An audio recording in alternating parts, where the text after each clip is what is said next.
Good morning, good afternoon, good evening, wherever you are in the world, and welcome to We Are Tottenham TV, the only place to be for a pre-match pump-up.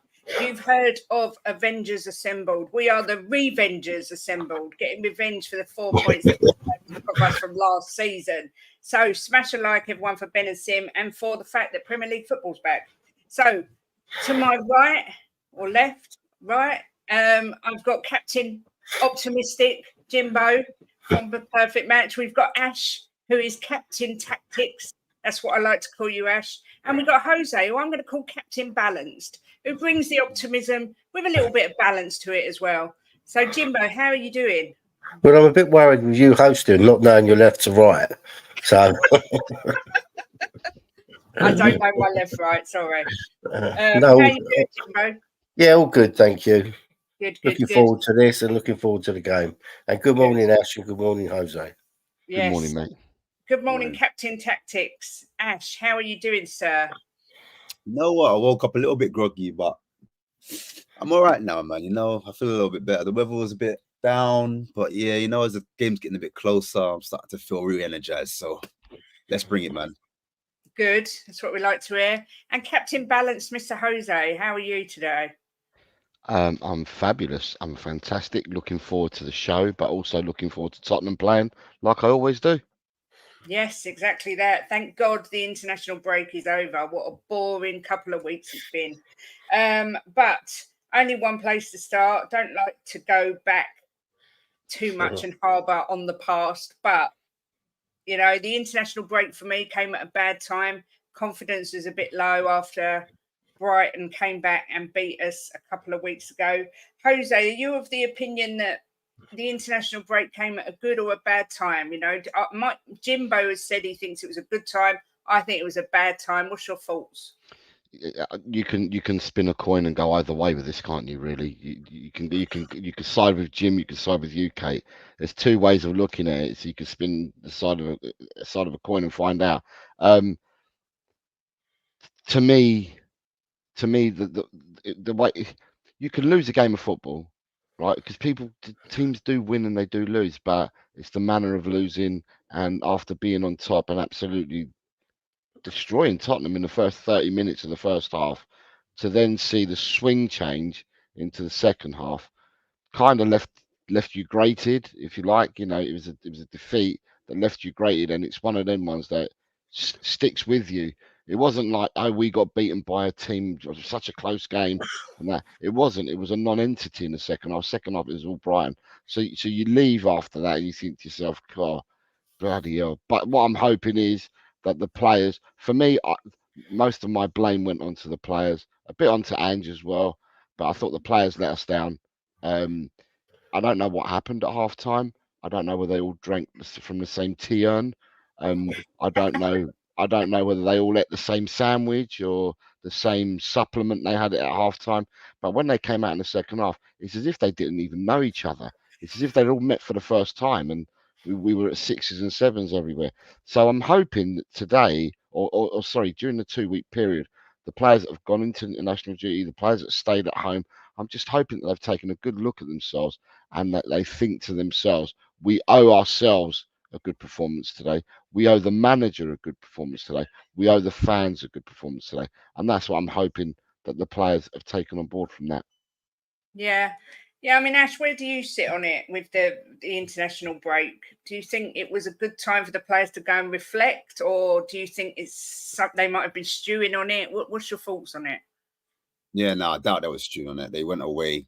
It's the best thing to do, you know, after a loss, just quickly run away from the problem. Go back to your neighboring countries and play for your homelands, especially like players like Romero. You know, he loves Argentina. He's going to completely take Spurs off his mind and remind himself of like Copa America, World Cup wins, link up with Lo Celso again, Messi, them and there. So, I mean, I personally would prefer it. Like for me, when you don't play well, you kind of want to readdress it as soon as possible. Or if the team doesn't play well as a manager, you kind of want to get back to winning ways as soon as possible. And it's to kind of sit on that for like 10 days. It kind of manifests a bad feeling around the club, around the fans, and the mood goes a little bit sour. Not for all fans, but for a lot of fans, that might happen. And the reason why we were so upset is because it wasn't so much an Ange problem, but I think everyone's taking it out on Ange. I say everyone, but a lot of fans are taking it on Ange just because the manner of the defeat that Jose was saying, because it is very I don't like to use this word, but Spursy. I think that's the reason why we've been labeled with such no, I know we don't like it, but look, how did it come from? Where did it come from? It's performances like that where people label us as either bottlers or soft underbelly. And as a fan, it's horrible to hear. You know, none of us like it. I don't want to be here on a pump up talking about it, but it's important to remember that this type of performance can never happen again. And Anne said this is the worst performance under his watch. I agree. You understand? So I'm looking for a reaction performance. And he said as well in the interview that I did watch, he didn't explode on them. He said he wanted to explode on them, but he said, metaphorically, you know, I'm not going to explode. He made a little joke. But it would have been more poignant, in my opinion, if off the back of that, you know, he was able to kind of speak to them, get it out of his chest, have therapy, as he was saying, and then we readjust it. Then I think 10 days he's cooled down a bit. He's had time to think and reflect. And the players may have gotten away with one. Do you know what I mean? Whether that's a good or a bad thing, I don't know. But however, if that type of performance happens again, especially like coming into half time, I think Angie's going to rip them a new one. So I'm not too mad that it happened when it did happen, but I would prefer if we had a game to bounce back and right the wrongs straight away, because 10 days is a long time to kind of like, you know, not address something that is so terrible. Like we're not doing the basics, as you say. The intensity was off. We stopped doing things we normally do, and there was no answers. Do you know what I mean? So that's how I look at it. Yeah, I mean, Jimbo, you said that you think it came at a good time, but without diving into that too much, Angie's comments after the Brighton defeat were a little bit, well, they've come under a lot of scrutiny. The fact that he said he only likes to win if we deserve to win and that subs are irrelevant. Are we looking into it too much? Was it a heat of the moment sort of mistake that he made by speaking too much? I think that people have to remember that they're stuck in straight in front of the cameras, right? And you know, if I said this on your stream the other day, Kate, if someone says something horrible to me, right, and I react straight away, I'm going to react in a bad way, right? If I sit back and think about it and think the right thing to say, you don't say the wrong thing so much. And I think they put him straight in front of the camera, and he looked a bit shell shocked. He was probably really peed off, and he said some things that maybe he shouldn't have said. That if he'd have sat back and thought about it, he wouldn't have said it. But look, I think we do look into some of these interviews a bit too much. with these managers when they're stuck straight in front of the camera. I think it come at well, it never comes at a good time, does it? Winning 2-0 and losing 3-2. Don't matter if it's before the international break, after the international break. It's not a good time, is it? But I still, let's let us remember the first half, how well we played, so we know it's in there. They can do it. The second half, I just want to forget it, if you want to know the truth, because it was so depressing to watch. And I don't believe that we're going to see another one of them this season. I really don't. I think that was a one-off. And I said before, the last pump up, I think we've played well all season apart from the Coventry game, and obviously now the Brighton game, the second half of that. So let's stick with them, keep behind them, and just hope it was a blip. Yeah, I mean, a lot of people are saying same as you. I think it was a one-off as well. Let's hope so. Let's hope we live and learn. I love this comment from Gabrielle. Says, worst start in 18 years. Haven't won a London derby, but I'm managing, and today is an opportunity to jumpstart the turnaround. Come on, you Spurs. That's the thing. It's the hope that kills you. We always hope that today is the day. And you know what? Against West Ham, what a sweeter way to do it than against them. I've got to touch on my man. I'm cheerleader for Brennan Johnson. I just think he's brilliant. Ash, can he score again today? Will it be 8 in 8 or 7 in 7? I'm so confused. 9 in 9 because he scored in the international. Oh, Jimbo's piping up. 9 in 9, 8 in 8 for Spurs. Ash, what's your thoughts on Brennan? Is he turning it around and impressing you?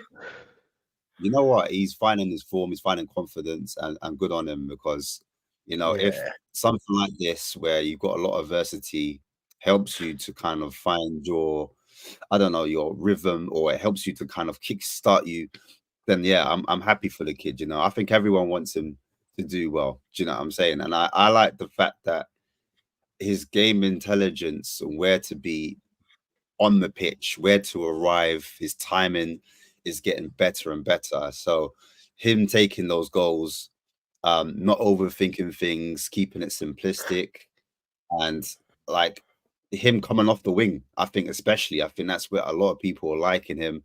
At Forest, he was deployed more as a, I'd say, striker, or an inside or wide forward, and we're now seeing that, because I'm seeing a tactical move between Kulusevski, Porro, and himself, where sometimes you'll see Kulu out wide, Johnson on the inside, and vice versa.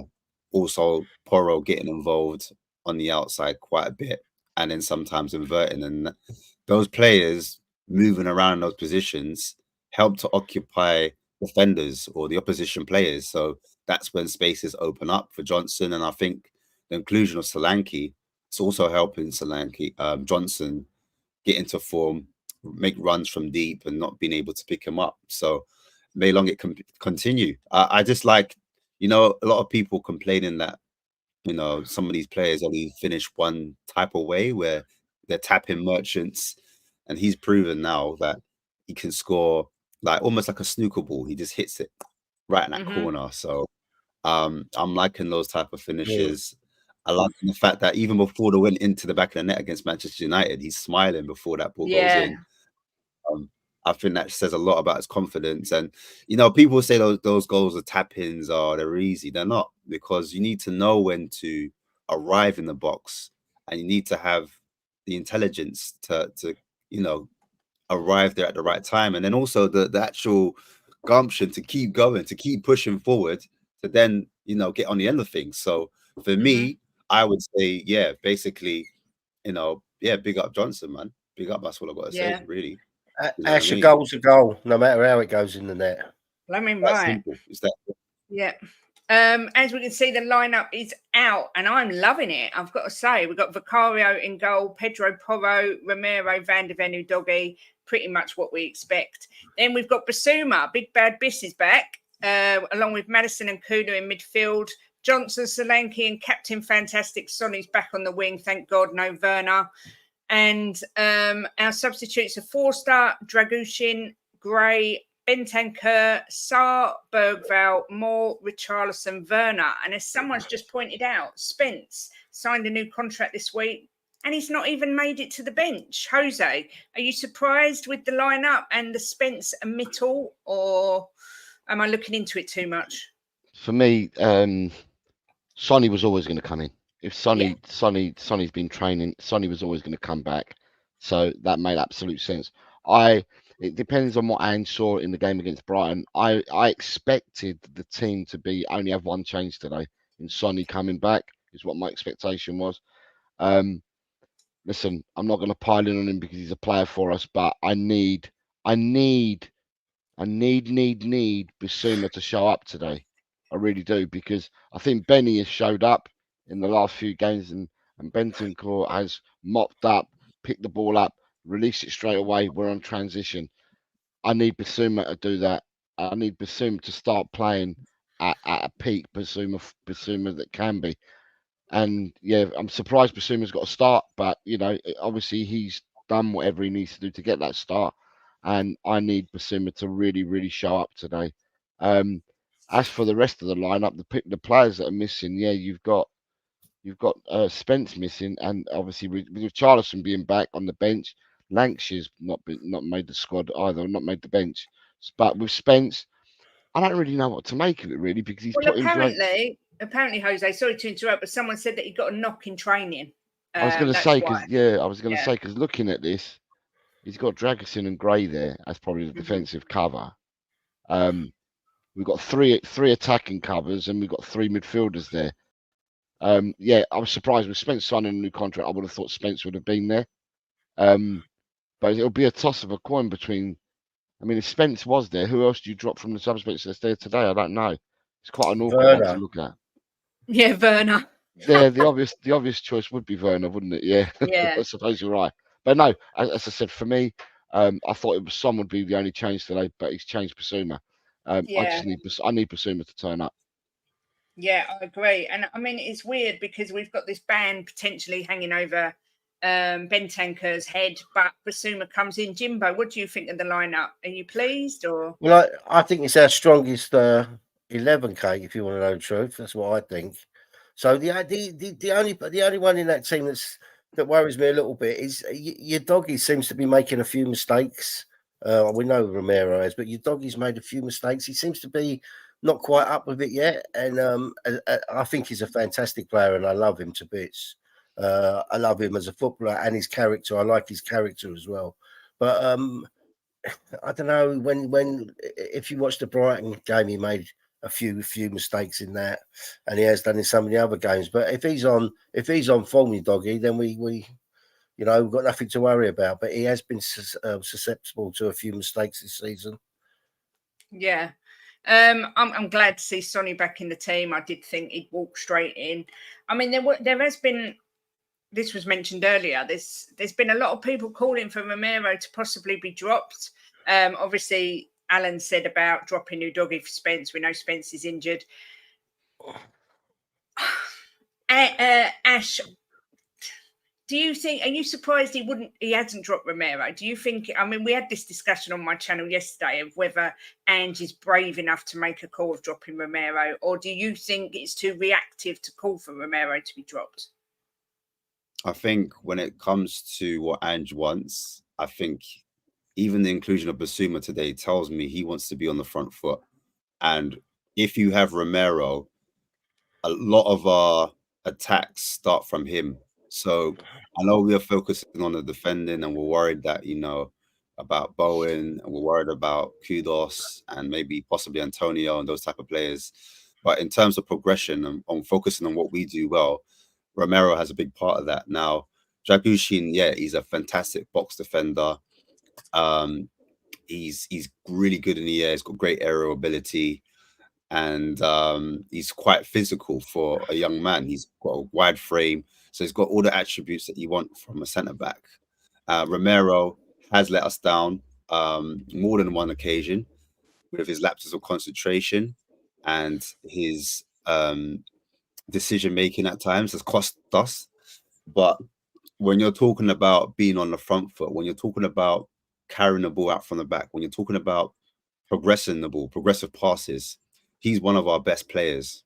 Do you know what I mean? Forget Son Heung-min, forget James Maddison. Literally on the ball, statistically, he's our most progressive passer. He's one of our highest progressive carriers as well.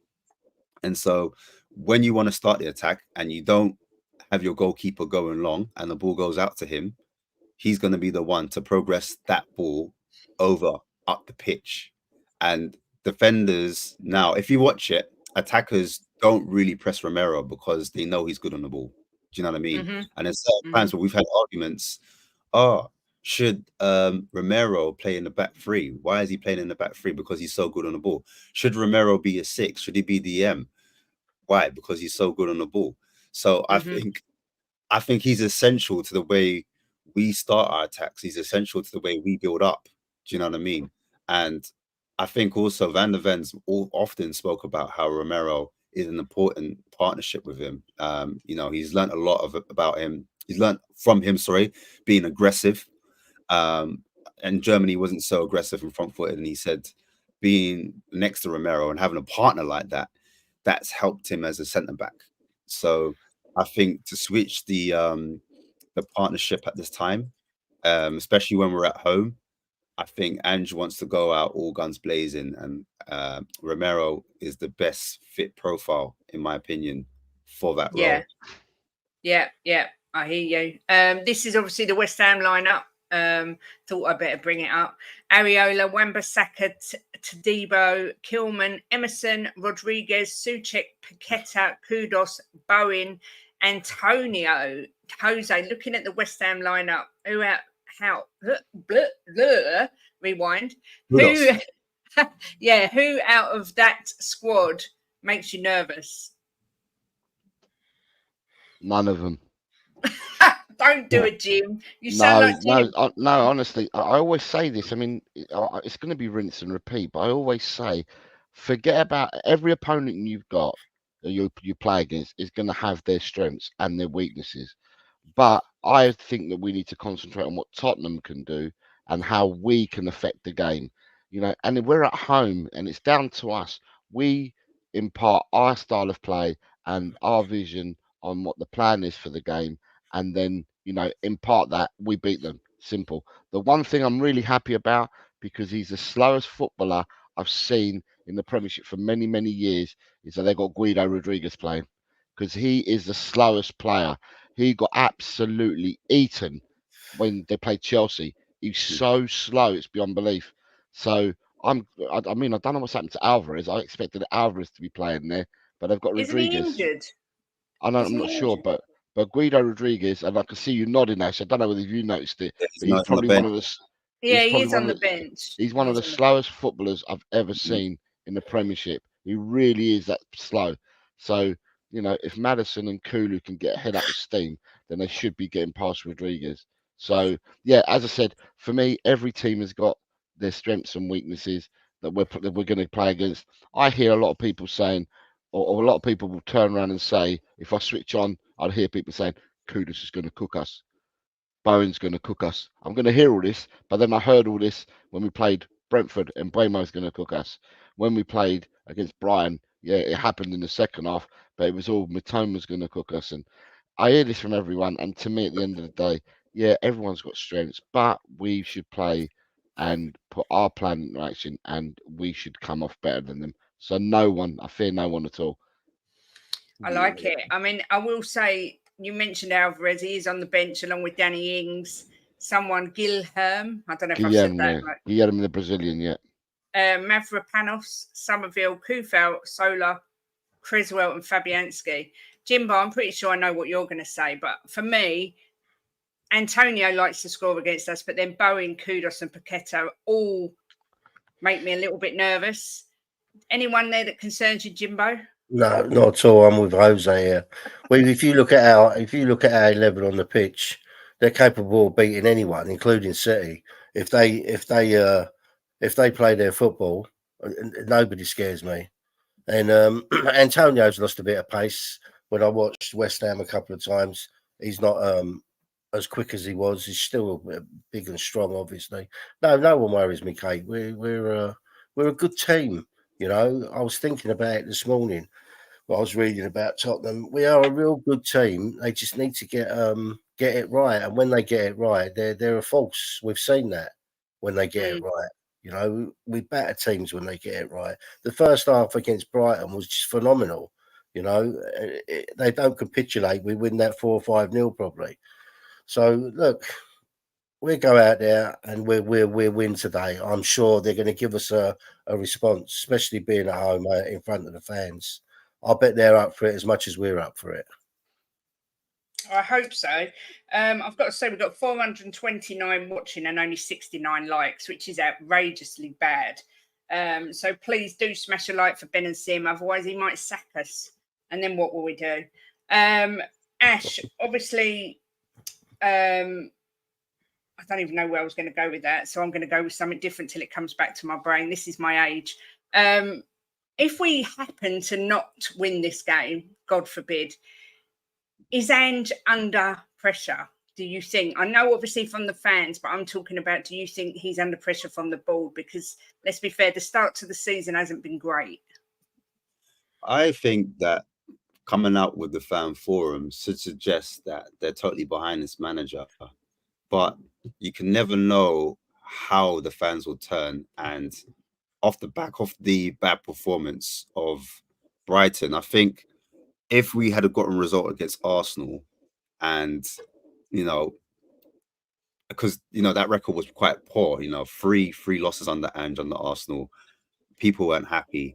Obviously, we did bounce back, but then Brighton, we capitulated in that second half. If we see anything similar to that today, the fans could be in a split, should I say? Because I've spoken to like some of my Spurs mates that aren't online or whatever, just normal fans, like guys I meet up with in the gym and stuff, and they're not ultra convinced about Ange. They're just being honest. No one's having an ordinary conversation.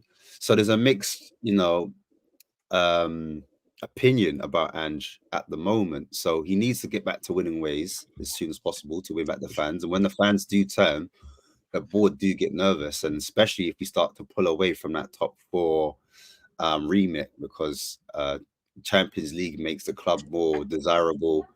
Obviously, it earns us more revenue, more funds, etc. And we want to be looking in that top six. We want to be one of the most established top four teams. Now, going back to the original question about West Ham, does anyone concern me? I look at the reverse fixture, and it was a doggy that made a mistake for the winner. He did like a back pass to Vicario, which ended up Ward-Prowse getting on the end of it and then scoring the goal. And even the mistake before that was the doggy was involved again, kind of put his hand up for offside, and Bowen put it in the back of the net. Now, the doggy hasn't had the cleanest of starts, I'd say. He hasn't been terrible. I thought he's had some good performances, but he's had one or two mistakes, and we saw that last season. Now, I don't know if West Ham are looking at that and they're going to target our left-hand side, which is their right-hand side. However, I don't fear him, but I think their better player in the West Ham shirt would be Kudos. He has got the most progressive runs, the most dribbles completed in the league, hence why he's being linked with a lot of top teams at the moment. So if something is going to happen, it would be possibly through Kudos, but Kudos is on our right hand side, which is their left, alongside Paqueta. So the battle would be between Porro and Kudos, who will get the better in that battle.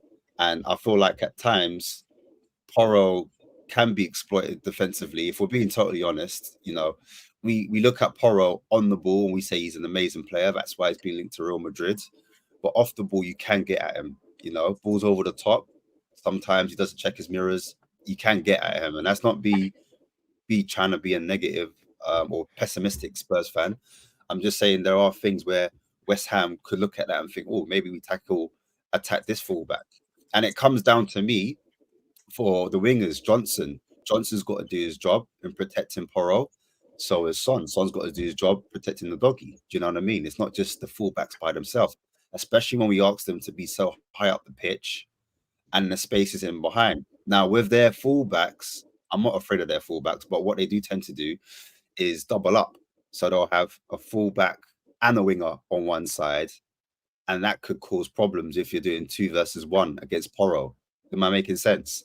So there are some things to kind of like just those little mistakes. If Spurs don't make a mistake, I'm personally not worried. Do you know what I mean? Because I believe that we have a better team and a better squad than West Ham, and we're at home, and we will be front-footed. And I know the way Ange plays, he wants to score more than the other team to win the game. He wants to win it right. Do you know what I mean? The problem is, and the problem in the past has been when it gets to that 60th minute and we haven't put that team to the sword, do we drop in intensity? Do we start to lack off mentally? And do we allow West Ham a way back into the game? Are we killers around that mark? And that's the question I'm trying to find out.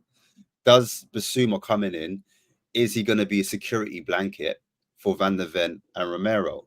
So these are the questions that I'm trying to throw up just to kind of add balance to what Jose and Jim are saying. Do you know what I mean? Not that I don't agree with them, but just an interesting pump. Yeah.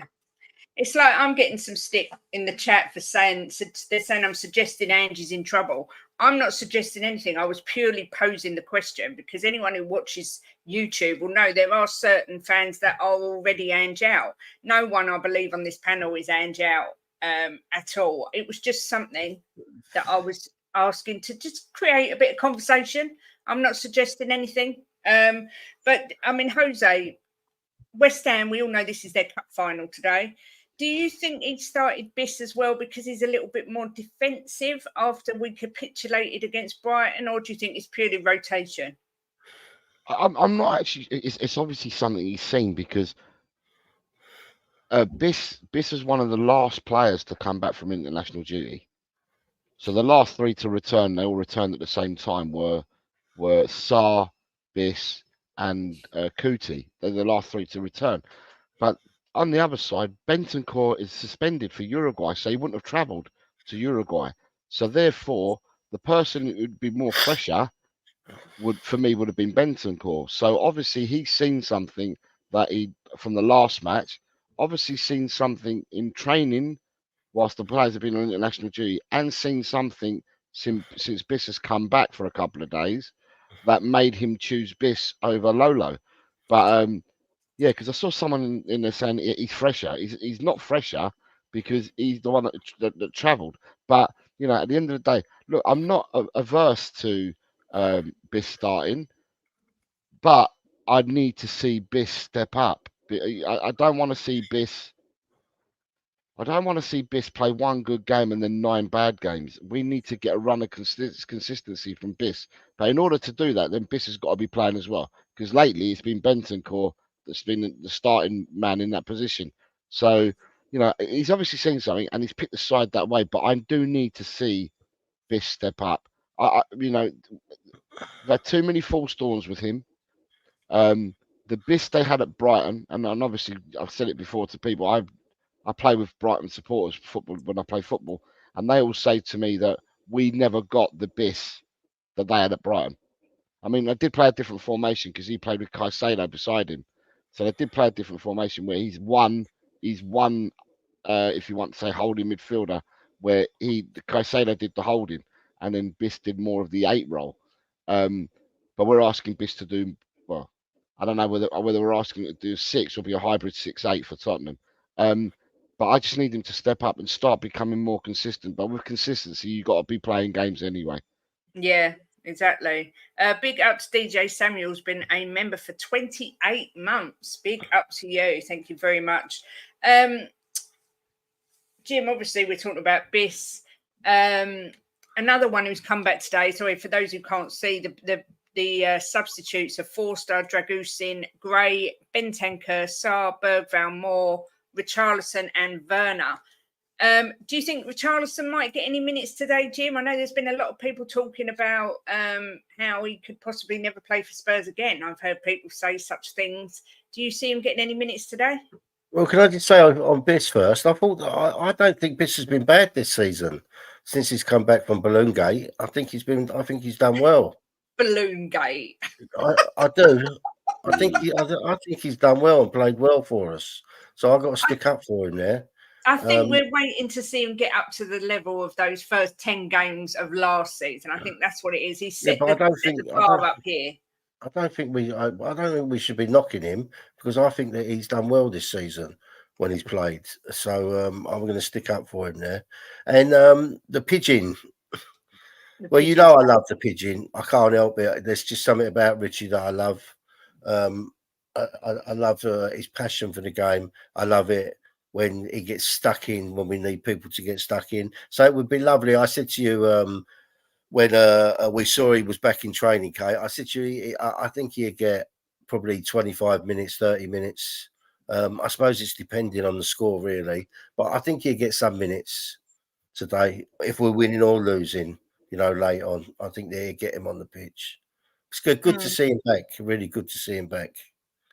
Yeah, I mean, Ash, do you see Richie getting any minutes? Does Richie bring something different to the team?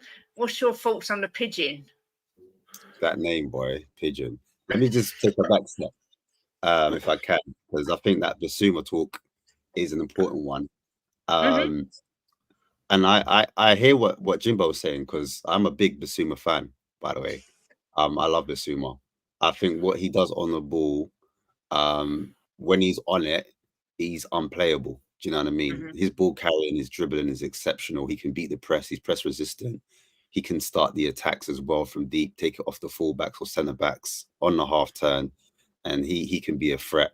And obviously, since that incident, he did come back off that Everton game and score the first goal from outside the box, that rocket in the corner. I think that's what really got a lot of fans, you know, behind Bissouma. But if I'm being totally honest, there are inconsistencies with Bissouma. I have seen him lose possession quite a bit on the ball. So, and then concentration, I think is a big thing for Bissouma. There's times when he's not completely focused on where he needs to be on the pitch positionally.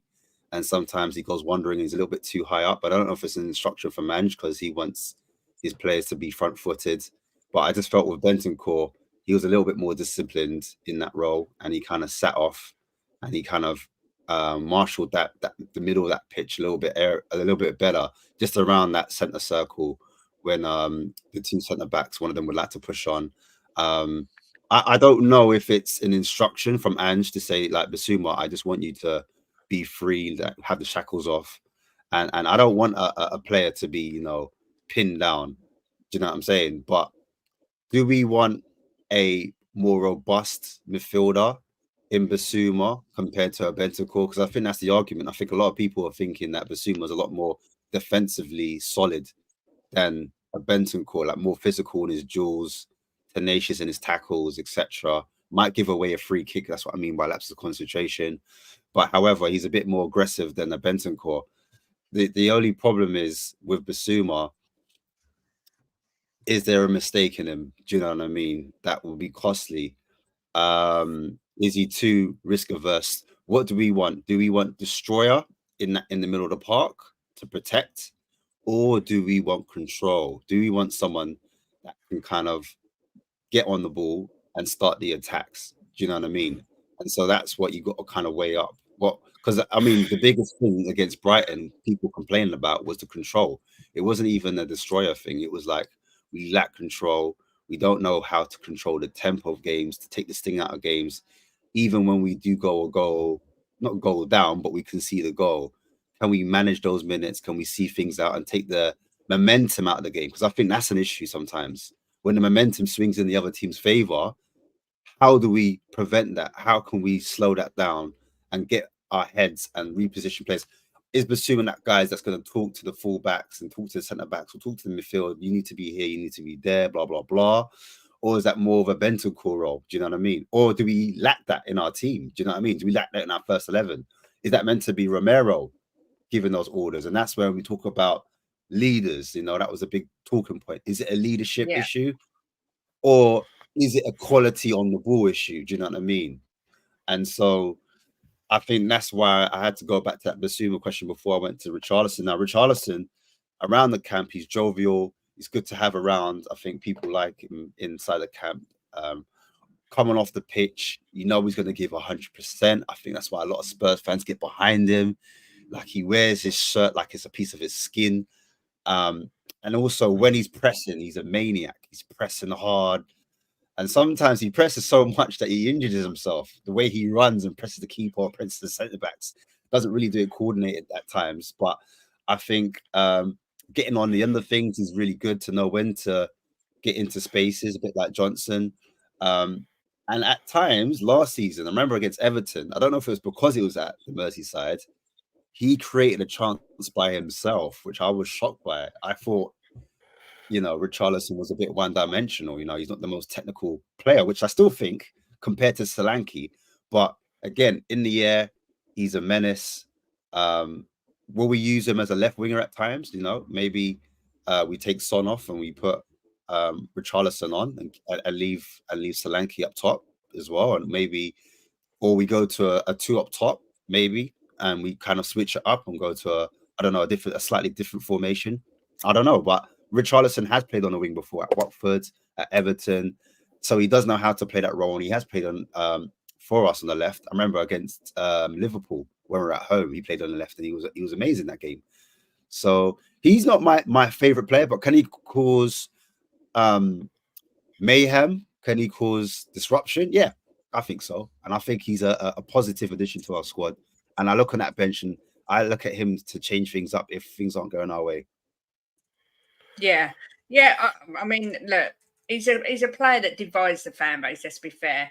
I like the fact that Richie plays with his heart on his sleeve. I like the fact that he's prepared to do a little bit of beep housery. I'm not going to swear. He gives 100%, Kate, every time he puts that shirt on and walks on that pitch. Yeah, you can't he ask for does. no more than that. I mean, and he can play football. Yeah. He's Brazil's number 9, so he can play football. So yeah, it's good to see him back in my eyes. Bless Jim. I'm not convinced that he's good enough for Spurs. I'm not going to lie, but Jose, He's good enough for Brazil. He's good enough for Spurs. That's all I'm going to say. What's your thoughts, Jose, on Richie? Can he offer us something different? I'll tell you what, Ash. The one word that Ash used is, and I find him. He can produce chaos because I watch Richie, and Richie's passionate. Richie gives his all. He does. There's no doubt about it. Richie's passionate and gives his all. But when I watch his control, his ball control and stuff like that, regardless that he used to be Brazil's number 9, because he hasn't been in the squad for a long time. Yes, Jim. Him and another boy at Arsenal have not been picked for Brazil for long time. Because he's been injured, Jose. No, even when he's not good enough. He did get picked for the Copa America. He didn't get, and he wouldn't have got picked for the Copa America anyway. Get a slight injury. They've gone down a different route, Brazil now. I think Richie would have to start scoring heavy duty amount of goals to start being selected for Brazil again. But for me, yeah, chaos is what he does provide. I'm not going to say he doesn't try, because he does. He gives 150%. But if you fire balls in at Solanke can trap a ball comfortably, whether you a left foot, right foot, on his knee, on his chest, he can trap a ball, bring it under control. When I see the ball go to Richie, it's chaos. You don't know where the ball's going to go next and stuff like that. But he does give his all for the club. And what I'd like to see is if Richie comes off the bench today, I'd like him to score 2 goals like he did against Everton, because for me, they were 2 world-class goals. He took them really well. And I'd like to see more of that. What it does do, having Sonny and Richie come back this week, it makes our 20 stronger. So it makes a starting 11 and our bench stronger, which, happy days. I'm all for it. Yeah. I mean, look, like I say, he's better than Werner. I'll give everyone that. I have to just say, Kate, I've got to interrupt you there, that I actually bought a shirt with Richie on the back and it didn't fit me, so Kate wears it. So she does. No. Can I just let me edit that comment? It doesn't fit Jim, so I've got it. The fact that the only time I wore it was when someone donated £50 to charity and I wore the shirt. Apart from that, it's just in my wardrobe. But anyway, all the while secrets. Yes, all the while he's playing for Spurs, he will get my support, obviously. But we're coming to the end of the show. We've got Ben and Amir doing the watch along, which I think starts about 12:15.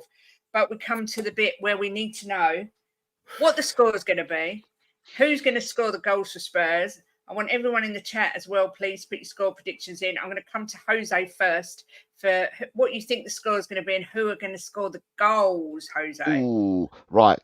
Me, everyone that knows me, Jose loves a clean sheet. So I'm not doom and gloom, man. I love clean sheets. And I think, as I said earlier, I think the players owe it to themselves. They owe it to the manager. They owe it to the fans to come out and put on a performance on today. Today is the time for them to start righting the wrongs of the second half against Brighton. I'm going to go clean sheet, but I'm also going to go for Tottenham. I predicted Tottenham 3-0 winners today. Wow. And the goal scorers, I never used to say his name, but I now need Maddison to start hitting the onion bag for me because I play in a fantasy league, and in my fantasy league, I've got the only Tottenham player I've got is Madders. So Madders needs to score goals for me. So I'm going to go Maddison for a goal today. Who else would I like? I'd like to see Johnson continue his streak, funnily enough, and I'd like to see Solanke score as well because I want Solanke to get the 15 goals by Christmas. Yes. This is what I want. But for me, it's all goals in all competitions. I said I reckon he'd get to 15 by Christmas. So I'm going to say I want Solanke as well. So I want Solanke, Madders, and I want Johnson to score the goals. Lovely jubbly. So 3-0 win for Jose. Lots of positive score lines coming in. Lots of people picking Brennan to score against Solanke to get some goals. Ash, how do you see this one going? I think it will all depend on the momentum of the game, which way it swings. I think West Ham, they don't press really well. I think their midfield is poor. I think the separation between their fullbacks and their wingers are terrible. So what Locatelli asks them to do, he leaves a lot of space in behind. If they play with a flat back four, more pragmatic, maybe with Alvarez protecting them, they'd have more of a chance. But West Ham with a mid block, with a lazy press, we can get at them, and I think we can cause them a few problems. And it comes down to whether we take our chances if we're clinical enough. But they do have one or two players that can cause a few problems for us. So I'm going to go for a pragmatic, conservative 2-1 to Spurs. My heart says 4-0. My heart says 4-0 because when we're on it, the way we press and the way we're like full throttle, we can dismantle any team. And I mean that we can really upset a lot of teams. And West Ham should be no different in front of the fans. But I said that on the last game against Spurs versus West Ham at home, and I thought we played exceptionally well. Difference was we had Ben Davies in defence. Now we got Romero paired with Mickey van der Ven. And I think Richarlison was in that team. He started. No, Richarlison came on for Son, I remember now. And I think it was Lo Celso that started as well. And Lo Celso came off for Skip. So now we've got a different midfield dynamic. I'm hoping, we can do real damage, but I'm going to go for a 2-1. 2-1, but my heart says 4. I don't know if that's allowed. Come on, you Spurs. Well, have you said your goal scorers? I'm going to go for Son and Brennan. Yeah, let's go Son and Brennan. And what about if it's 4? Who's scoring if it's 4? Solanke and Madders. You know what I'm saying? Yeah, Madders will get involved, bro. Come on. Madders is on form. Kulu will help us, though. Kulu, a lot of people aren't talking about Kulu, but obviously he doesn't get a lot of goals and assists. But what he does to bring the ball from deep all the way up to the attacking third is amazing. And his chemistry with Maddison is amazing. Allowing Maddison sometimes run in late, like a bit like when Dele Alli used to do that, get on the end of things, balls over the top from Porro. I think it's adding another dimension to our attacks, and that can catch them off guard. I think, the relationship between Maddison and Kulu is it's getting there, man. It's getting to that level. I don't want to see the double word. For me, Kulu's been our player of the season, and as Jimbo said on my stream more than once, Kulu makes Madders play better. But Jim, what's your thoughts? What's your scores? Who are your scorers in today's game? We are gonna start off where we finished off with that first half against Brighton. The second half, I'm going to put down, it was a blip. They messed up. Won't happen again. I'm going to go for 4-0. clean sheet. I think that we're going to play some real good football today. I think they're going to come out and show us that they were sorry for what happened that second half. And I'm going to go Solanke 2, Johnson to carry on his run, and Sonny to score. Excellent. We've got Shemtown with my favourite scoreline of the day, 9-1 to Spurs. Johnson hat-trick, Solanke hat-trick, Son, Romero and Werner off the bench. George saying Spurs 1-0 down at half-time but win 3-1. Charles Preston saying Spurs 4-0, Johnson to get 2, Son and Solanke to score. Brennan, Solanke and Porro 3-1. 3-1. 3-0, Johnson hat-trick says Aussie Spur. Spurs going to win 5-2. This is my score prediction. I hate to be the one person that's a little bit more negative, but I'm going for a I wish draw. I could kick you off. I just think West Ham are a bit of our bogey team. They always up their game when they play us. I pick a draw in the hope that I'm wrong, but I think it will be a 2-2 draw, and I'm going for Johnson to get 1 and Kulu to get the other. But I hope I'm wrong because I'm the only one who's been miserable and not gone with a win. But there you go. You know what? My gramps always said, put the worst and hope for the best or whatever. But he was a West Ham fan, so he was used to doing that. But Luke Thompson saying 3-0 Johnson, Solanke and Madders. I do hope that Johnson scores today. 4-0 to us, Vicario, hat-trick. Love it.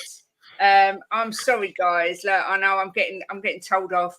I dreamt it was going to be 2-2, and I can't get out of it now. But I hope I'm wrong, and the lads are right. You say you dreamt or you had a nightmare? What's that, Jose? Did you say you dreamt or you had a nightmare? Because the 2-2 doesn't sound like a dream; it sounds like a nightmare. Yeah, well, do you know what the nightmare was? It was the score, but it's the abuse you get afterwards, and the T-shirts that West Ham get printed and everything else. I don't think I can cope with it. But you picked 2-2 because you want to be wrong. Can't respect that. Stand on what you say. Well, no, I picked 2-2 because I think it's going to be 2-2, but I want to be wrong. I hope that makes sense. But yeah, I hope we pop all their bubbles. And they go home from White Hart Lane miserable, or the Tottenham Stadium, should I say. They've actually pasted all over their Twitter today, let's make North London claret and blue again, which makes me feel a little bit sick. Yeah, but the thing is, that just if the players see that, that'd just G them up more. Your score predictions are as good as your Indian takeaway choices. To be fair, if you ask Jacob when he next hosts, unfortunately, my score predictions have been the most correct so far this season. But we'll see. We shall see. I do hope that Jim, Jose, or Ash are right and that we absolutely spank West Ham. But make sure everyone likes the video before you leave. Make sure you all subscribe to these lovely people on the panel.